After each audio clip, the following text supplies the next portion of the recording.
ఇక్కడ సృష్టి జరిగిన తర్వాత తల్లి గర్భంలోంచి వచ్చిన మొట్టమొదటి వ్యక్తి కయీను. కయీను అంటే కెయిన్ మీన్స్ ఎక్వైర్ అంటే సంపాదించుకున్నట, అది సమకూర్చుకున్నట్టు అర్థం. ఏబేల్ మీన్స్ బ్రీత్, శ్వాస అని అర్థం. ఇప్పటిదాకా ఒక స్త్రీ ఏ విధంగా ప్రసవ వేదన పడుతుందో ఎవరికి తెలియదు. అంతకుముందు ఆ ఎక్స్పీరియన్సే లేదు. పాపం ఆమెకి డాక్టర్లు లేరు, ఏ నర్సులు ఆమెకు సహాయం చేయడానికి లేరు. అది మొట్టమొదటిగా తొలి అనుభవం. ఆమె కుమారుని కన్నది. ఆ కుమారునికి కయీను అని పేరు పెట్టింది. అయితే ఆమె బైబిల్లో ఆమె హవ్వ పలికిన బహుశా ఇది చివరి మాట ఏమిటి ఆ మాట అంటే మొదటి వచనం, అతని భార్య అయిన హవ్వను కూడినప్పుడు, ఆదాము తన భార్య అయిన హవ్వను కూడినప్పుడు ఆమె గర్భవతి అయి కయీనును కని, యెహోవా దయ వలన నేను ఒక మనిషిని సంపాదించుకున్నాను. పిల్లలను కనడం అంటే అది మన గొప్పతనం కాదు. భార్యాభర్తలు దాంపత్య జీవితంలో పిల్లలు కంటారు వాస్తవమే, కానీ దాని వెనుక దేవుని యొక్క దయ ఉంది, దేవుని యొక్క కృప ఉంది. ఏమంటుంది? యెహోవా దయ వలన నేను ఒక మనిషిని సంపాదించుకున్నాను. 20 ఏళ్ళ తర్వాత ఏశావు యాకోబులు కలుసుకుంటారు. ఏశావు అంటాడు యాకోబుతో, వీళ్ళెవరైనా ఎంతమంది ఉన్నారంటే, మరి పిల్లలు ఎవరంటే నీ దాసునికి దేవుడు దయచేసిన పిల్లలు. అట్లా చెప్పాలి మనం కూడా. మన పిల్లల గురించి ఏం చెప్పాలి? వీళ్ళు నా పిల్లలు అనకూడదు. ఏమనాలి? దేవుడు నాకు దయచేసిన పిల్లలు. అంటే దేవునికి మహిమ రావాలి. నా పిల్లలు నేను సంపాదించాను, నేను కన్నాను, నేను అంటే నీ గొప్పతనం అయింది. కాబట్టి అయ్యా నాదేమీ లేదు, దేవుడు నాకు దయచేశాడు, ఆయన ఎడ్ల కృప చూపించాడు అని చెప్పాలి. తర్వాత చాలా కాలం తర్వాత యాకోబు వృద్ధాప్యంలో తన కుమారుడైన యోసేపుని అడుగుతాడు. యోసేపు, వీళ్ళెవరయ్యా పిల్లలు అంటే, దేవుడు నీ కుమారునికి ఇచ్చిన పిల్లలు అని చెప్తాడు. అంటే యోసేపు కూడా అదే సమాధానం చెప్తాడు.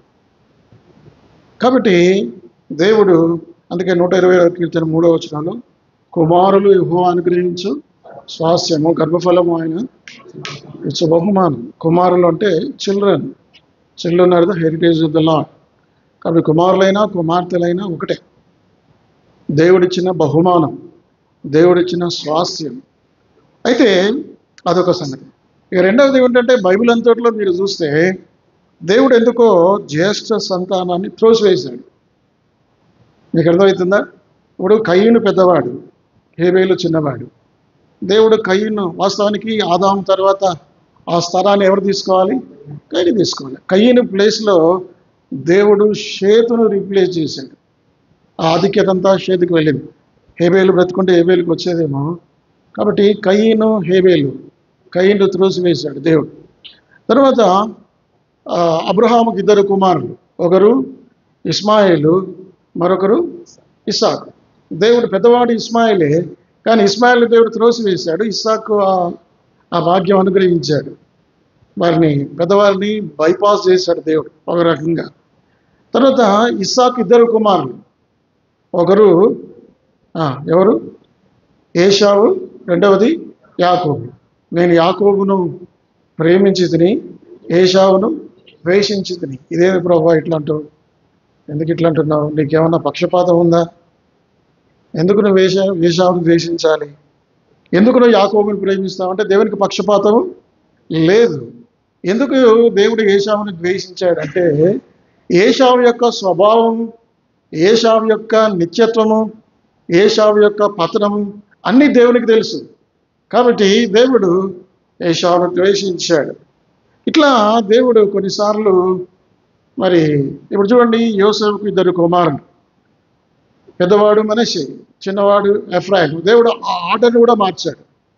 ఇప్పుడు ఈ ఇశ్రాయేలు యాకోబు ఎవరి మీద చేయబెట్టాడు? ముందు కుడి చేయి ఎవరి మీద పెట్టాలి? కుడి చేయి. అమ్మకు అది కాదు. యోసేపు కుమారుల్లో పెద్దవాడు మనష్షే, చిన్నవాడు ఎఫ్రాయిం. పెద్దవాడి మీద కుడి చేయి పెట్టాలి. కానీ ఈ యాకోబు ఏం చేశాడు? ఇజ్రాయేల్ అని యాకోబు ఏం చేశాడు? ఎఫ్రాయిం మీద కుడి చేయి పెట్టాడు. అంటే పెద్దవాడిని చిన్నవాడిని పెద్దవాడిగా చేశాడు. పెద్ద జ్యేష్ఠత్వాన్ని దేవుడు త్రోసివేశాడు. దాని వెనుక ఒక బహుబలమైన కారణం ఉండే ఉంటుంది. చూడండి, యాకోబుకు 12 మంది కుమారులు. యాకోబు తర్వాత స్థానం రూబేనిది. దేవుడు రూబేని త్రోసివేశాడు. రూబేని చేసిన పాపాన్ని బట్టి ఆ స్థానంలో ఎఫ్రాయిం మనష్యల్ని దేవుడు అట్లా అడ్జస్ట్ చేశాడు. కాబట్టి సహోదరుల మధ్యలో ఈ రైవలరీ అనేది చాలా చెడ్డది. సహోదరుల ఐక్యత కలిగి ఉంట ఎంత మేలు, ఎంత మనోహరం. ఒక కుటుంబంలోనే తల్లిదండ్రులు మనం చూసుకునే వీళ్ళందరూ, అబ్రహాం 2 కుమారులు గొడవలు, ఇస్సాకు 2 కుమారులు గొడవలు, యాకోబు 2 కుమారులందరికీ గొడవలు, ఒకరినొకరు ద్వేషించుకునేవాళ్ళు. ఇక దావీదు అన్నలైతే దావీదుని ద్వేషించేవాడు. మేము సైన్యంలో యుద్ధం చేస్తాం, నువ్వేందిరా చిన్నోడి గొర్రెలు కాసుకుంటాడు, గొర్రెలు కాసుకో అంటే ఒకరినొకరు ద్వేషించుకోవడం అనేది ఎంత చెడ్డది. దేవుని బిడ్డలంగా విశ్వాసలంగా అలాంటి పని మనం చేయకూడదు. మనలో ద్వేషము, అసూయ, కపటము. ఒక వ్యక్తిని నువ్వు ఎందుకు ద్వేషిస్తున్నావు? ఒక సహోదరుని, సాటి సహోదరుని మనం మాట్లాడట్లేదు, వారిని మనం హీనంగా చూస్తున్నాం కొన్నిసార్లు. ఎందుకు? దానికి కారణాలు ఏంటిది?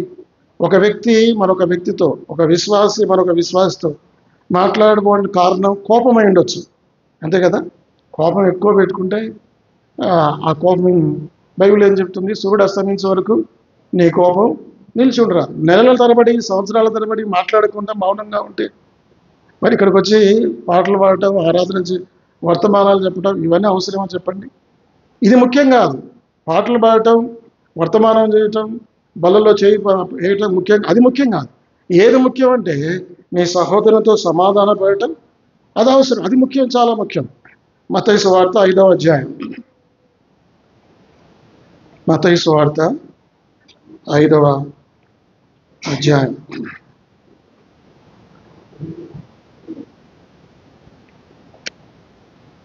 24వ వచనం. అక్కడ బలిపీఠం ఎదుటని 23 కూడా, నీవు బలిపీఠం వద్ద అర్పణం నడిపించుండగా నీ మీద నీ సహోదరునికి విరోధం ఏమైనా కలదని అక్కడ నీకు జ్ఞాపకం వచ్చిన అక్కడ బలిపీఠం ఎదుటని నీ అర్పణ విడిచిపెట్టి మొదట వెళ్ళి నీ సహోదరునితో సమాధానపడము, అటు తర్వాత వచ్చి నీ అర్పణము. ఇప్పుడు ఏది ముఖ్యం మీరు చెప్పండి? ఆరాధన చేయటం ముఖ్యమా? సహోదరునితో సమాధానం పడటం ముఖ్యమా? ఒకవేళ ఆరాధన అనిపిస్తున్నప్పుడు, వాక్యాన్ని బోధిస్తున్నప్పుడు, పాటలు పాడుతున్నప్పుడు, బల్ల పంచుతున్నప్పుడు, బల్ల తీసుకుంటున్నప్పుడు, అప్పుడు నీకు ఏదన్నా గుర్తుకొస్తుంది, అది ఆపేయి. అది ముఖ్యం కాదు. ఏది ముఖ్యం అంటే నీ సహోదరునితో సమాధానం పడు. సమాధానం పడకపోతే ఏమైందంటే నీ సహోదరుడు వెళ్తాడు, వెళ్ళి అక్కడ రాయబడిన మాటలు ఏం జరుగుతుంది? 25, నీ ప్రతివాదితో నీవు త్రోవలో ఉండగానే త్వరగా వానితో సమాధానపడము. లేని ఏళ్ళలో ఒకవేళ నీ ప్రతివాది నిన్ను న్యాయాధిపతికి అప్పగించును, న్యాయాధిపతి నిన్ను బంట్రోతుకు అప్పగించును, అంత నీకు చెరసాలలో. అంటే త్వరగా రికన్సిలేషన్ ఉండాలి. సాధ్యమంత తొందరగా మనం సమాధానపడాలి. రెహోబోతులో కూడా ఈ పరిస్థితి కనబడుతుంది నాకు. నేను ఐ అబ్జర్వ్ ఎవ్రీథింగ్. సహోదరులు కొంతమంది మాట్లాడుకోవట్లేదు, సహోదరులు కొంతమంది మాట్లాడుకోవట్లేదు, మళ్ళీ పరిచర్య చేస్తున్నారు. ఇది ఎంత విచారం ఇది! ఇక నేను చూస్తాను కొన్నిసార్లు, కొన్ని రోజులు చూస్తాను, పరిచర్య ఆపేస్తాను. నేను పరిచర్య ఆపేయకముందే మీరు క్విక్గా త్వరగా సమాధాన పడాలి. సండే స్కూల్ పరిచర్య ఆపేయాల్సి వస్తుంది. నాకేమీ బేషదరలేదు, అన్నా నువ్వు ఇట్లా చేస్తున్నావు, వెళ్ళిపోతా. నేనేమి నా స్టాండర్డ్స్ని నేనేమి తగ్గించుకోను. అర్థమైందండి? కాబట్టి బీ సిన్సియర్గా ఉండాలి, యథార్థంగా ఉండాలి, పరిశుద్ధంగా ఉండాలి, పవిత్రంగా ఉండాలి, పరిచర్య చేయాలి. కోపతాపాలు వస్తాయి, ఆవేశాలు వస్తాయి, అది కొద్దిసేపే. సంవత్సరాల తరబడి మాట్లాడుకోకుండా ఎట్లా పరిచర్య చేస్తాం? ఒక బలలో ఎలా వేస్తాం? మీకు అర్థమవుతుంది అని చెప్పే మాటలు. బీ సీరియస్, దీని గురించి మీరు ఆలోచించాలి. మేము మాట్లాడుకోకుండా నీకేమైద్దని ఎవరైనా నన్ను అడిగారనుకో, నాకేమీ కాదు, నీకే అవుతుంది. అర్థమైందా? ఇప్పుడు ఇంట్లో తల్లిదండ్రులు ఉన్నారు, 2 పిల్లలు ఉన్నారు. ఆ 2 పిల్లలు కొట్లాడుకొని మాట్లాడుకోకుండా మనస్పర్ధలతో దూరంగా ఉంటాయి. ఆ తండ్రికి తల్లికి సంతోషం ఉంటుందా? ఉండదు. ఇప్పుడు నేను ఇది చేవెళ్ళలో సేవ చేస్తే మీరు ఇక్కడ కొట్లాడుకొని మాట్లాడుకోకుండా సమాధానం లేకుండా ఉంటే నాకేం ఫరక్ పడదు.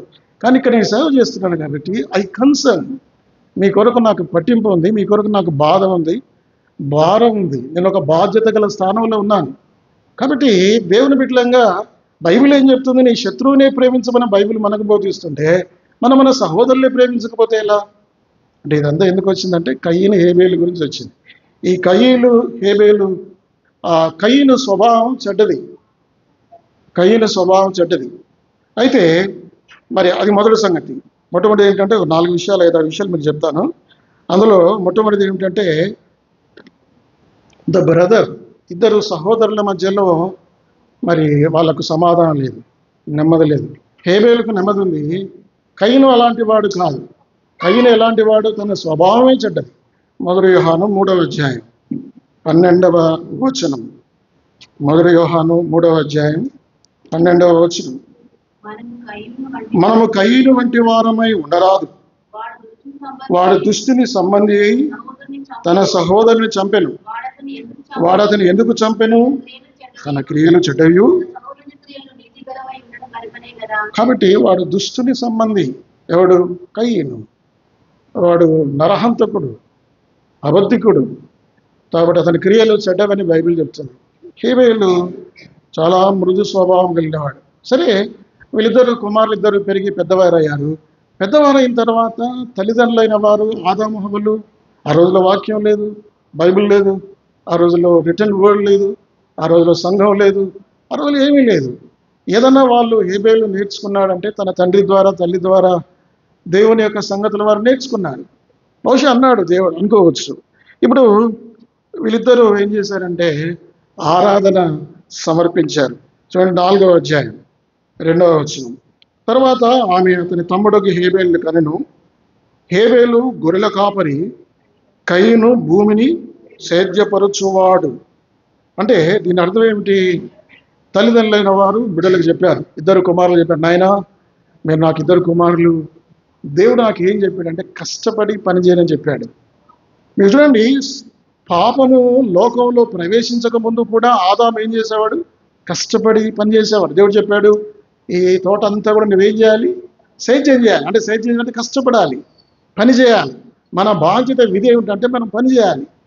పని చేయడానికి సిగ్గుపడవద్దు. ఆంగ్లదేశంలో ఇంగ్లీష్ వాళ్ళు అంటారు ద డిగ్నిటీ ఆఫ్ లేబర్ అంటారు. ఏ పనైనా సరే మనం చెప్పుకోవడానికి సిగ్గుపడకూడదు. నువ్వు స్వీపర్ అనుకో, స్వీపర్ అని చెప్పుకోవడానికి సిగ్గుపడకూడదు. మా బావ ఆయన అగ్రికల్చర్ యూనివర్సిటీలో ఆయన డ్రైవర్, గవర్నమెంట్ జాబే. కానీ ఎవరైనా సరే నువ్వేం చేస్తున్నావు సార్ అంటే ఆయన చెప్పుకోవడానికి ఫీల్ అవుతాడు. ఎందుకు ఫీల్ కావాలి? నేను డ్రైవర్ చెప్పుకుంటాను. So what? అయితే ఏమవుతుంది? మనం ఎవరన్నా ఏమన్నా అనుకుంటాం కానీ అది కాదు. ఏ పనైనా సరే చేతికి నీకు ఇచ్చిన పని ప్రయత్నం లోపం లేకుండా శ్రద్ధతో పని చేయాలి, కష్టపడి పని చేయాలి. పని ద్వారా కూడా దేవుని మహిమపరచాలి. చూడండి కొన్ని మాటలు నేను మీకు చూపిస్తాను. కొలస్సీలకు రాసిన పత్రిక 3వ అధ్యాయం 22వ వచనం. కొలస్సీ 3వ అధ్యాయం. దాసులారా మట్టున్నట్టు కాక ప్రభువునకు భయపడచ్చు, శుద్ధాంతకరణము గలవారై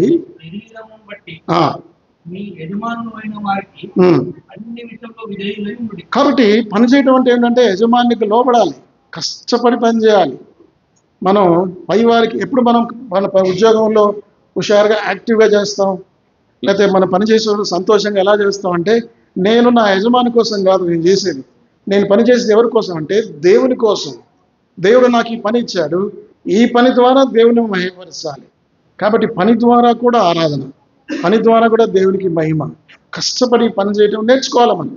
అర్థమైందండి? మరొక వచనం చదువుతారు. 1 తెస్సలోనిక 4వ అధ్యాయం 11వ వచనం. 1 తెస్సలోనిక 4వ అధ్యాయం 11వ వచనం. అలాగునే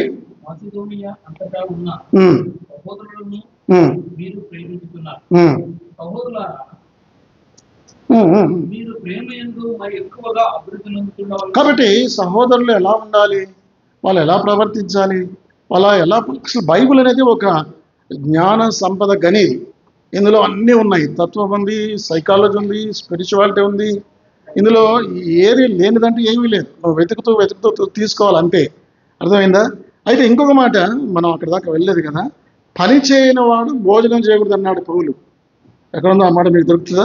2వ తెస్సలోనికయులకు రాసిన పత్రిక అపోస్తలుడైన పౌలు తెస్సలోనికీయులకు రాసిన 2వ పత్రిక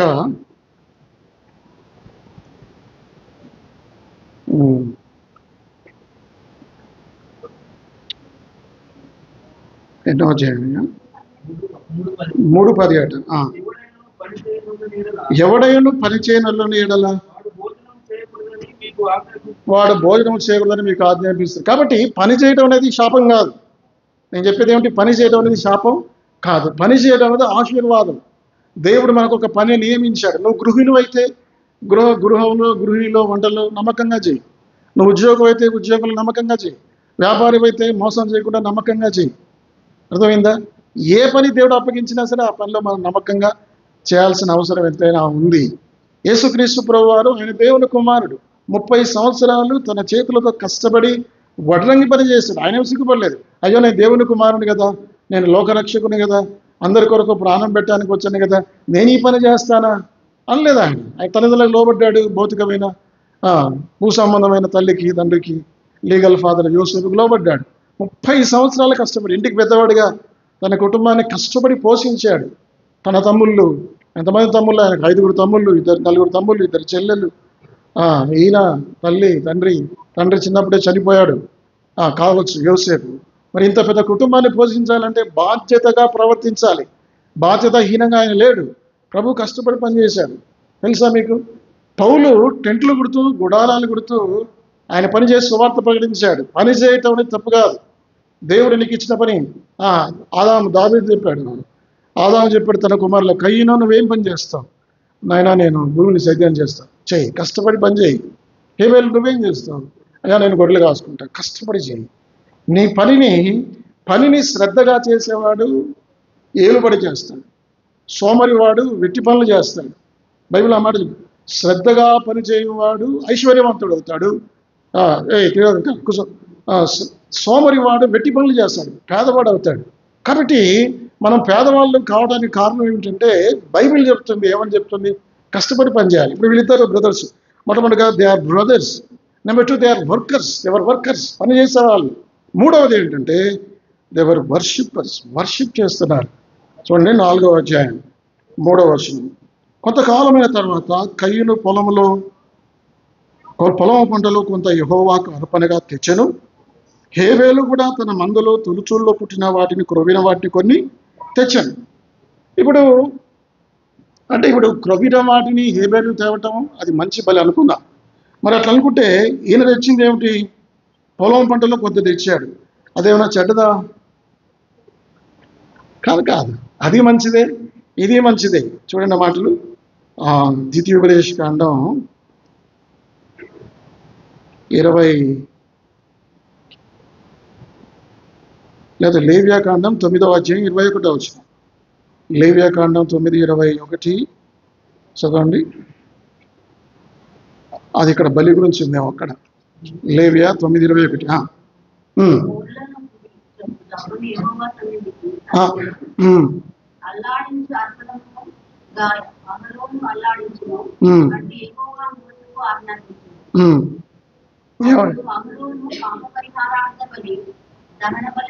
దహన బలిని తెచ్చాడు. కానీ ఈయన తెచ్చిందంటే ఇది కూడా ఈ పంట పొలంలో కూడా కొంత దేవాలని కూడా దేవుడు చెప్పాడు. అది ఎక్కడుందో మరి వేరే దగ్గర ఉంది. ధర్మశాస్త్రంలో ఏముందంటే నీ పొలం పంటలు కూడా తీసుకుంటా, అదేం తప్పేం కాదు. ఇక్కడ కయ్యను పొలం పంటలు తెచ్చాడు. తర్వాత హేబేలు తొలిచూలు గొర్రెపిల్లని చెప్పి కురవబడిన వాటిని తెచ్చాడు. అయితే విచిత్రం ఏమిటంటే దేవుడు కయ్యను అతని అర్పణలు లక్ష్య పెట్టలేదు, హేబేలు అతని అర్పణలు లక్ష్య పెట్టాడు. ఎందుకు ఇట్లా జరిగింది? ఒకవేళ రివర్స్ చేద్దాం. ఇప్పుడు మనం ఏం చేద్దాం? రివర్స్ చేద్దాం. ఇప్పుడు కయ్యనే ఒక తొలిచూల్లో పుట్టిన ఒక గొర్రెపిల్లను దేవునికి బలి అర్పించాడు అనుకోండి. ఒకవేళ హేబేలు పంట పొలంలో కొంత తెచ్చి దేవునికి ఇచ్చాడు అనుకోండి. అప్పుడు ఏం చేసేవాడు దేవుడు? చెప్పండి, అప్పుడు ఏం చేసేవాడు దేవుడు? ఖచ్చితంగా కయ్యను తెచ్చిన ఆ బలి అర్పణ దేవుడు అంటే దేవుడు బలిని బట్టి కాదు, అర్పణను బట్టి కాదు, హృదయాన్ని బట్టి.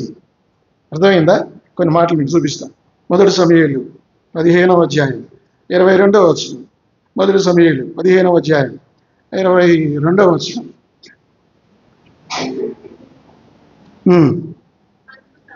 అందుకు సమూయేలు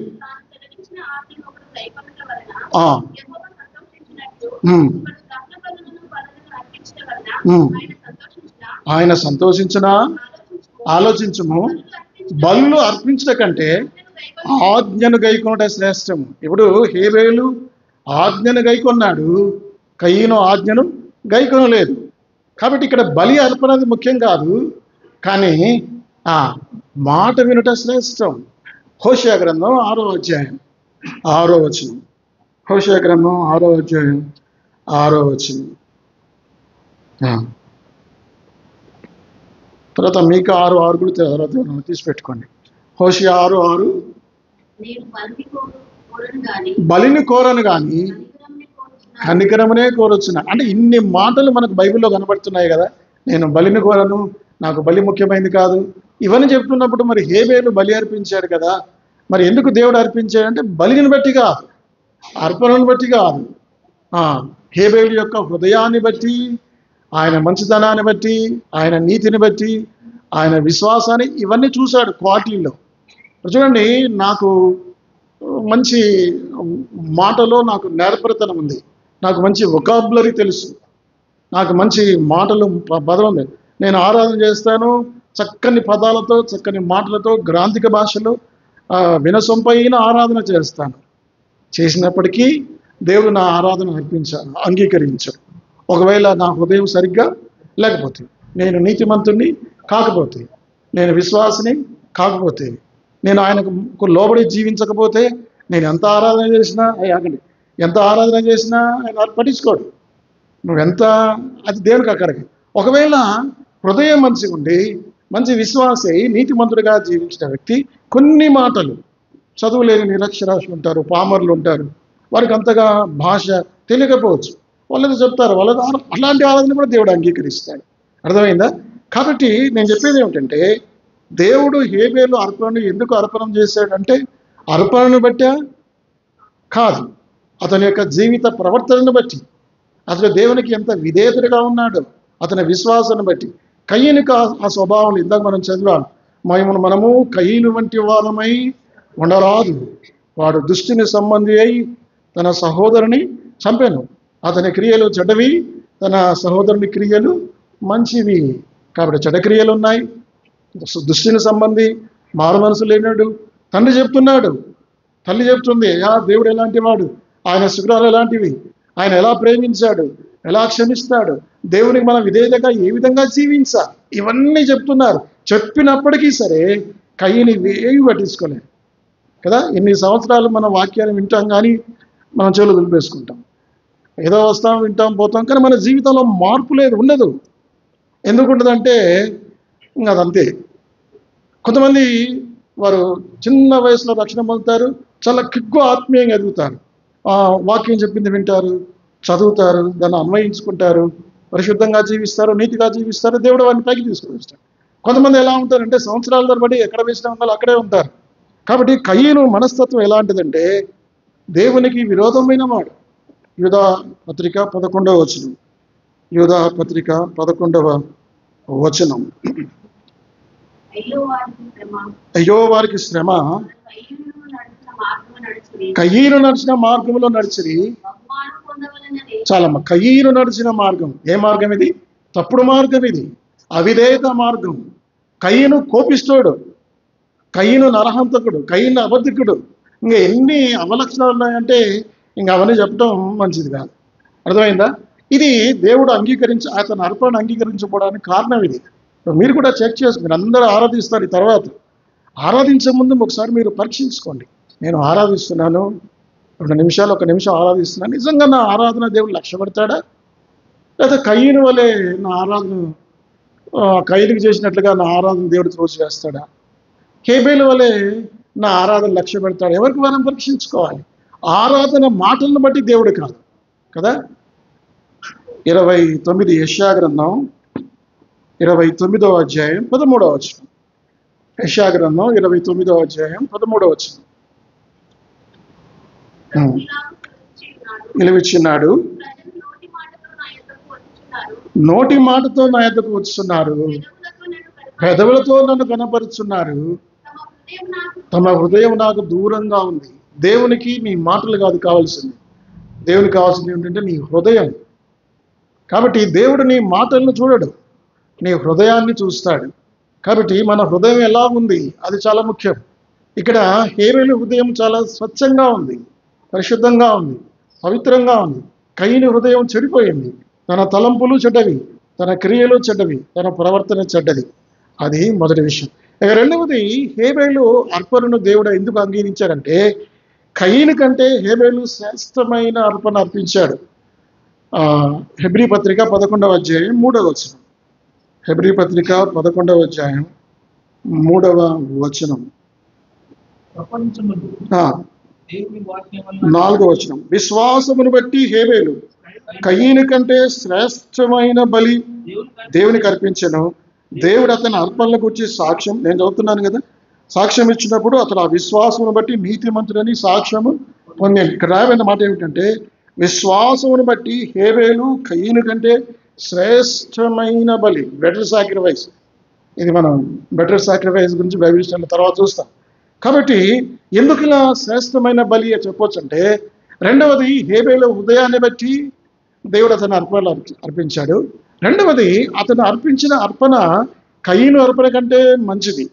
ఉదాహరణకి దేవుడు చెప్పాడు, నాయనా హేబేలా, నేను పాపం చేసినప్పుడు, దేవుని ఆజ్ఞను అతిక్రమించినప్పుడు, తినవద్దన్న పండు మేము తిన్నప్పుడు దేవుడు మమ్మల్ని శిక్షించాల్సిందే, కానీ ఆయన శిక్షిస్తూనే మా మీద దయ చూపించాడు, మా మీద కృప చూపించాడు. మనం చెప్పుకున్నాం కదా, ఆదికాండం 3:15. మాకు ఒక సదుపాయం, మేము రక్షింపబడడానికి ఒక సదుపాయం ఆయన కలుగజేశాడు. ఏమిటి సదుపాయం అంటే, నిర్దోషమైన గొర్రెపిల్ల మా పక్షంగా మా పాపాలకు ప్రాయశ్చితంగా దేవుడు బలి అర్పించాడు. ఒకవేళ దేవుడే కనుక ఆ బలి అర్పించకపోతే, ఆ నిర్దోషమైన రక్తం ఏదైనా తోటలో చిందించబడకపోతే, ఆ చర్మపు చొక్కాయలు మాకు తొడిగించకపోతే మాకు రక్షణ లేదు, మాకు విమోచన లేదు, మాకు పరలోకం. ఇప్పుడైతే మాకు పరలోకం ఉంది. కుమారులారా, నేను నీ తల్లి పాపం చేసిన మాట నిజమే, అయితే దేవుడు మా పాపాలు క్షమించాడు.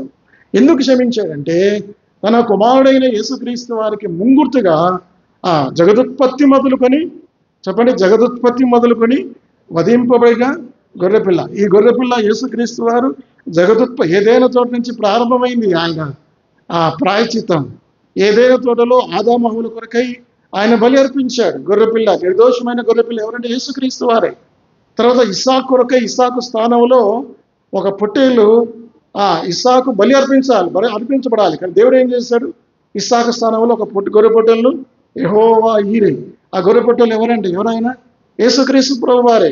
ఇశ్రాయేలు ప్రజలు పస్కా పండుగ రోజున ఒక గొర్రె పిల్లను, ఇంటింటికి ఒక గొర్రె పిల్లని వారు చంపి తిన్నారు. ఆ గొర్రె పిల్ల ఎవరైనా యేసుక్రీస్తు ప్రభు వారే కదా. అదేవిధంగా యెషయా గ్రంథం 53వ అధ్యాయంలో అక్కడ రాయబడింది, వదకు తేబడు గొర్రెపిల్ల బొచ్చు కత్తరించు అని ఎదుట మౌనంగా ఉన్నట్లు. ఇశ్రాయేలు జాతి పక్షంగా దేవుడు ఒక గొర్రెపిల్లగా యేసు ప్రభు వారు బలి కావించబడ్డాడు.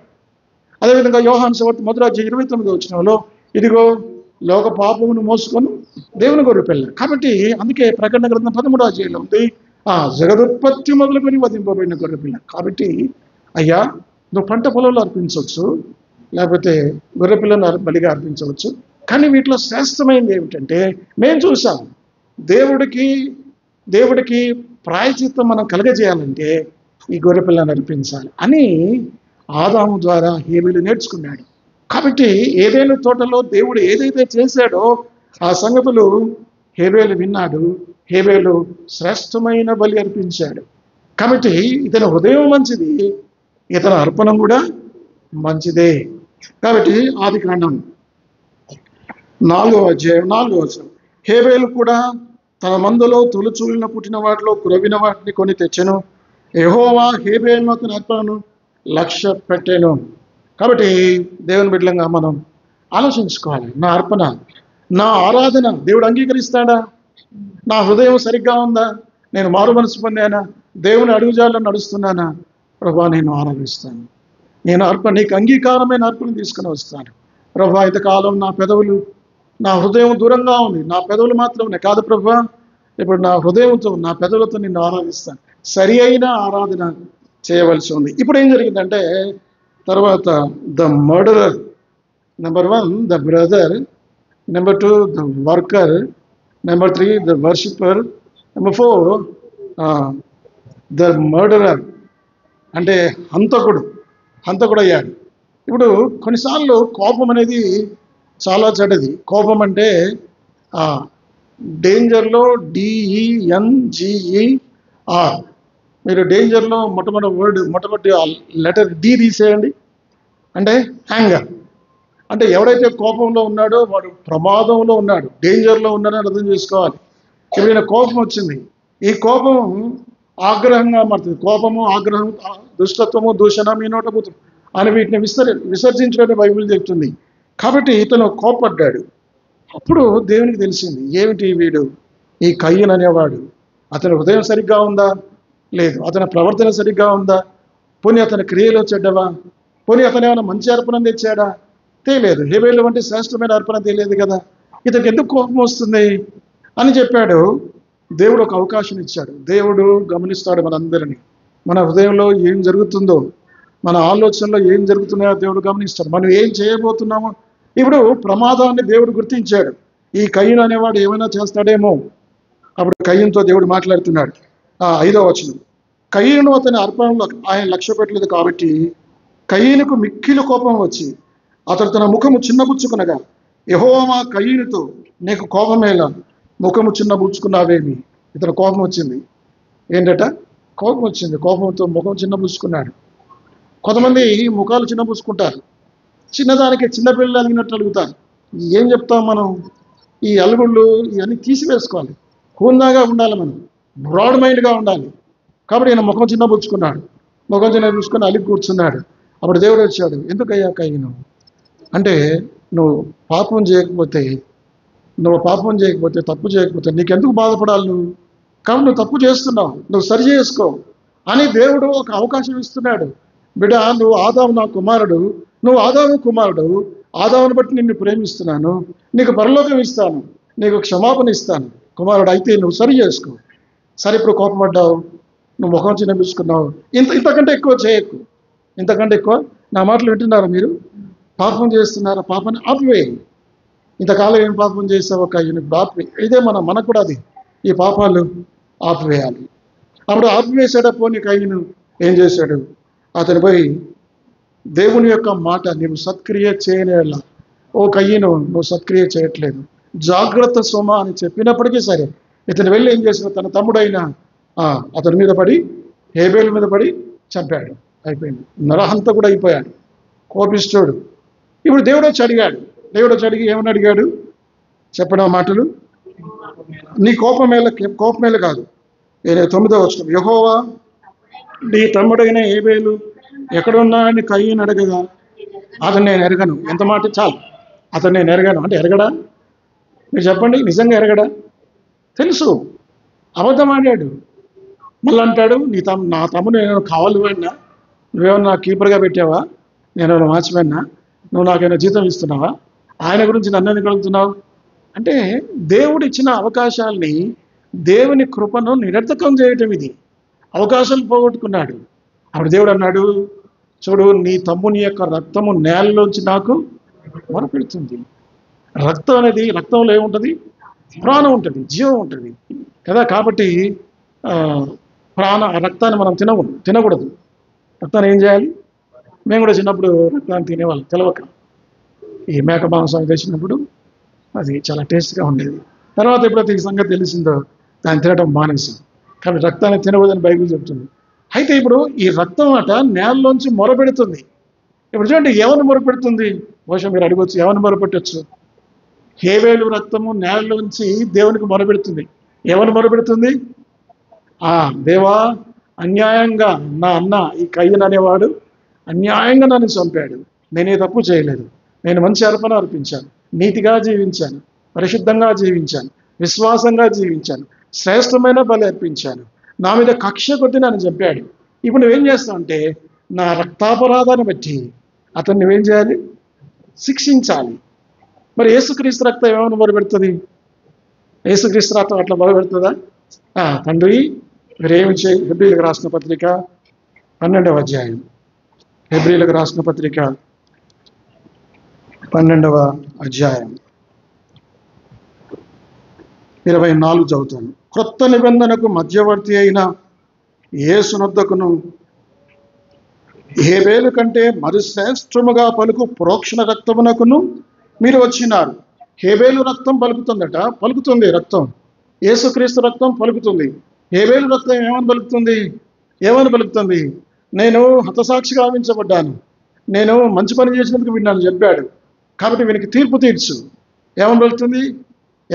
ప్రకటన గ్రంథం 6వ అధ్యాయం. ప్రకటన గ్రంథం 6వ అధ్యాయం.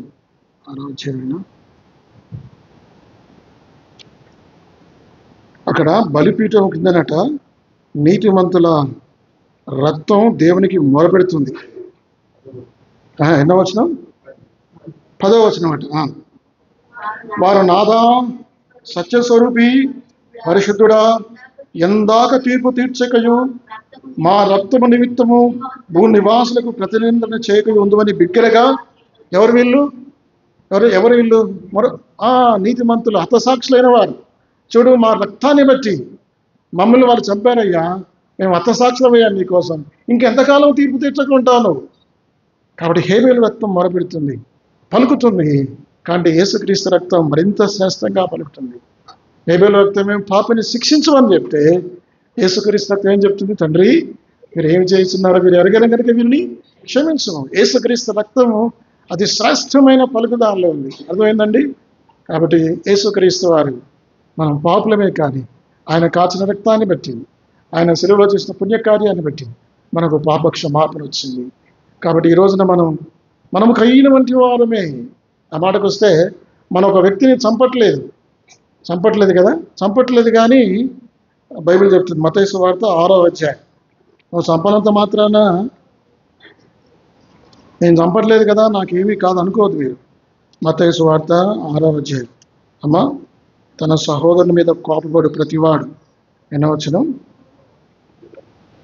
5:21 నరహత్య చేయవద్దు, నరహత్య చేయవాడు విమర్శకు లోనగునని పూర్వీకులతో చెప్పబడిన మాట మీరు విన్నారు కదా.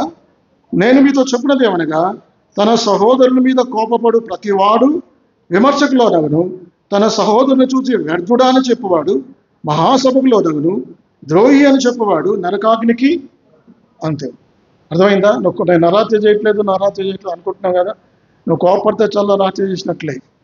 తన సహోదరుని ద్వేషించేవాడు, బైబిల్ ఎక్కువ మొదటి వ్యవహారంలోని, తన సహోదరుని ద్వేషించేవాడు, పూరించండి తర్వాత పదం, నరహంతకుడు. పాత నిబంధనలో ధర్మశాస్త్ర ప్రకారం ఏం చేస్తే నరహత్య చేస్తే నరహత్య చేసినట్లు. కానీ కొత్త నిబంధన ఏంటిది? నువ్వు నరహత్య చేయాల్సిన పని లేదు. నువ్వు ఒక సహోదరుని మీద కోపడితే చాలు, సహోదరుని ద్వేషిస్తే చాలు. ఇంక ఇప్పుడు మనం చూడండి, మనలో ఎంతమంది నరహంతకులు ఉన్నారు. అంటే బైబిల్ని బట్టి, మనల్ని బట్టి కదా, మనల్ని చూస్తే మనం మంచి వాళ్ళగా కనబడతాం. బైబిల్ బేస్ చేసుకుంటే మనలో చాలామంది ఇట్లా ఉన్నాం. కాబట్టి ఇప్పుడు ఇంక అయిపోలే కథ.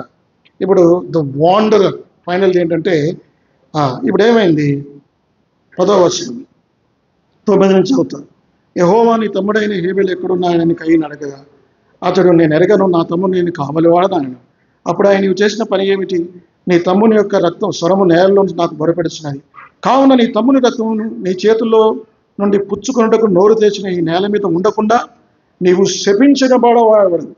వాస్తవానికి ఈ ఆదాముకు పుట్టిన కుమారుడు తల్లి గర్భంలో మొట్టమొదటిగా ప్రసవం ద్వారా ఆదాము వాళ్ళు దేవుడు వారిని సృజించినప్పుడు వాళ్ళ వయసు ఎట్టుండొచ్చు చెప్పండి? వాళ్ళ చిన్నపిల్లలు కాదు. దేవుడైన యెహోవా నేల మండితో నరుడు నిర్మించి వారి నాసికరంలో జీవం ఆయన ఉదిగా నరుడు. అప్పుడు వాళ్ళ వయసు బహుశా 40 సంవత్సరాలు ఉండొచ్చు, 40 ఏజ్ ఆఫ్ 40 ఏజ్లో వాళ్ళు కనబడుతున్నారు, యవ్వనంగా కనబడుతున్నారు. 35, 40 అనుకోండి, ఇద్దరు కూడా అలా కనబడుతున్నారు. కానీ తల్లి గర్భంలో ఒక బిడ్డ శిశువు జన్మించడానికి మొట్టమొదటి వ్యక్తి, ఇతనికి ఎంత ఆధిక్యత ఉంది ఈ ప్రపంచంలో. తల్లి కన్నా అందరినీ మన తల్లి కన్నది. అందరికంటే ముందు హవ్వ కన్న వ్యక్తి కయ్యను. అలాంటి ఆధిక్యత గలవాడు, అతనికి పరలోకాన్ని వెళ్ళాడు. ప్రపంచంలో తొలి హంతకుడు ఎవరు? కయ్యనే. ప్రపంచంలో మొట్టమొదటిగా నరకానికి వెళ్ళింది ఎవడు? కయ్యనే ఉండొచ్చేమో. ప్రపంచంలో మొట్టమొదటిగా పరలోకానికి వెళ్ళింది ఎవరు?